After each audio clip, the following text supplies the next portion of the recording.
Kung kanina po, naikwento ko sa inyo na meron akong kinantahan na OST sa Netflix. Ngayon, ito naman po, nasa Netflix din po siya. And kinantahan ko rin po siya. Ako yung kumanta ng OST po niya. Teleserye naman po ito na pinamagatang Blood versus Duty. Ako po yung kumanta doon. So, ito po yung song na yun. Sana po magustuhan ninyo. Mahirap po talagang kumanta ng mga original songs. Alam ko po. Kasi hindi nyo po alam. Pero, kung pwede po, pahiram ng isang tenga, pakinggan nyo lang po. Yung mga kanta, naiaalay po namin sa inyo. Thank you.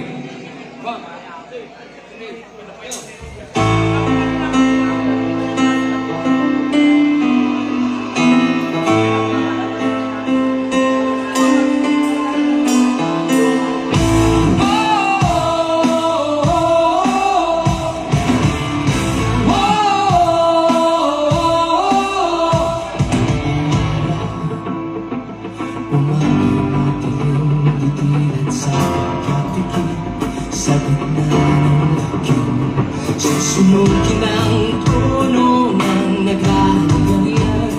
Papawiin ang corona ay babalik sa pinagpanan. Lahat ay may hangganan, kasamaan ay may hangganan.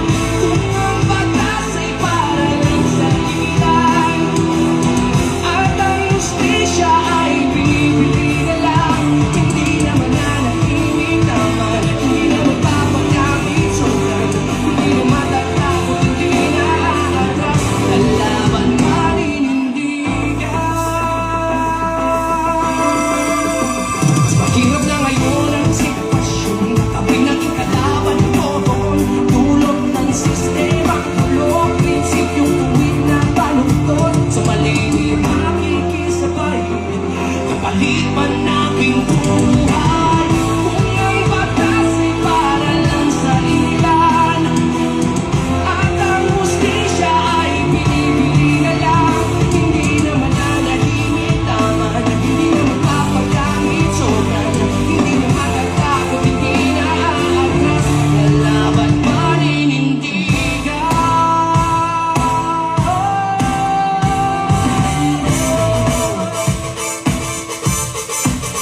Ano bang mas matimbang, katutulan o yung pinagsamahan?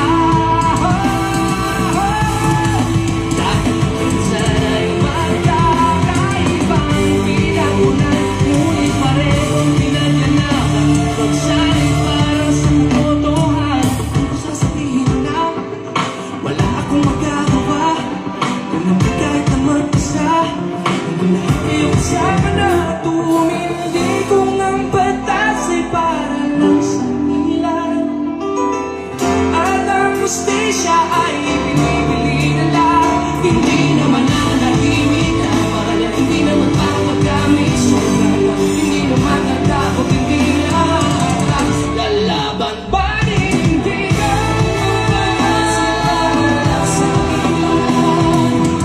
At ang justisya ay pinipili na lang, hindi naman nanahimik, tama lang. So, tumatakot, hindi na aatras, tumitig at manindigan. Thank you.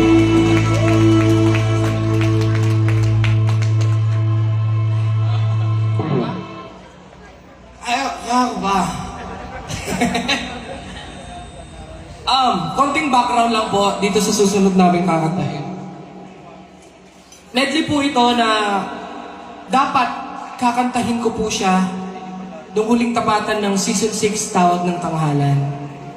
Pero hindi ko po siya nakanta kasi hindi po ako nakapasok sa top 3. Pero sobrang importante ng song na to kasi nung time na yon ako po yung nag-arrange, ako po yung nag-prepare.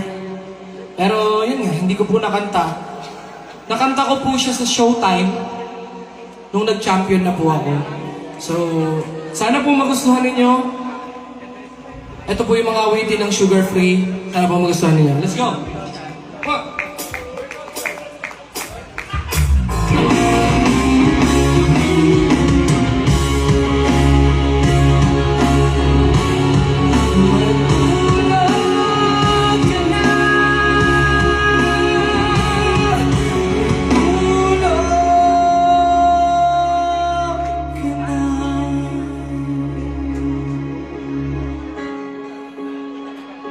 Tulog na,